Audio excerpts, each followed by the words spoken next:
একেবারে অবিশ্বাস্য এক ইনিংস। টি-20 ক্রিকেটে এমন নাটকীয়তা খুব কমই দেখা যায়, আর সেই গল্পের কেন্দ্রবিন্দুতে একজনই, তিলক বর্মা। ম্যাচের শুরুটা ছিল ধীরগতির। প্রথম 23 বলে মাত্র 25 রান করেন তিলক। তখন মনে হচ্ছিল মুম্বাই ইন্ডিয়ান্স বড় সংগ্রহ করতে পারবে না, কিন্তু হঠাৎ করেই বদলে যায় ম্যাচের চিত্র। পরের 22 বলে তিলক তুলে নেন 76 রান। বোলারদের ওপর একচেটায় আধিপত্য, 4 ছক্কার ঝড়ে উড়ে যায় প্রতিপক্ষ। 14 ওভারে 100 রান করা মুম্বাই শেষ 6 ওভারে যোগ করে আরও 100 রান।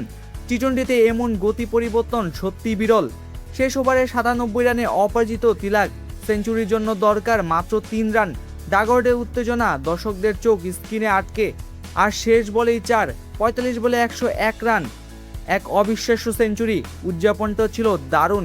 এক হাত কানে সমালোচকদের জবাব, আর এক হাত আকাশে তুলে কৃতজ্ঞতা। তিলকের ইনিংসের পর ভর করে 199 রানের সংগ্রহ করে মুম্বাই।